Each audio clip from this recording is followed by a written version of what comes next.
আগামীকালের মধ্যে জুলাই সনদ বাস্তবায়নে আদেশ জারির পদক্ষেপ নিতে প্রধান উপদেষ্টার প্রতি আহ্বান জামায়াতের।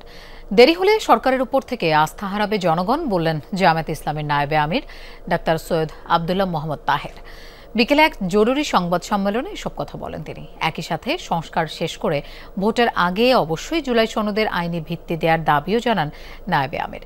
তিনি বলেন, ফেব্রুয়ারিতেই জাতীয় নির্বাচন চায় জামায়াত, তবে কোনোভাবেই একসাথে গণভোট নয়।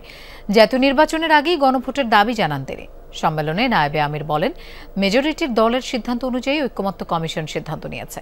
নোট অব ডিসেন্ট রাখতে গেলে সব পয়েন্ট ধরে ধরে নির্বাচন দিতে হবে বলে মন্তব্য করেন তিনি।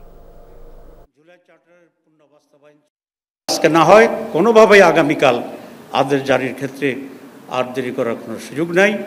যদি পরিকল্পিত হোক, অপরিকল্পিত হোক, বুঝে হোক, যে কারণে হোক, চাপে হোক, স্বাভাবিকভাবে হোক, এটা ডিলে করার কারণে আগে গণভোট করার সময় যদি সংকুচিত হতে থাকে, জাতীয় নির্বাচনে যেটাকে এফেক্ট করবে, এবং এরকম পরিস্থিতির জন্যে এই সরকারকে এবং যারা মাঠ গোলাটে করে একটা পরিস্থিতি তৈরি করছেন তাদেরকে এটার জন্য জাতির কাছে দায়ী থাকতে হবে।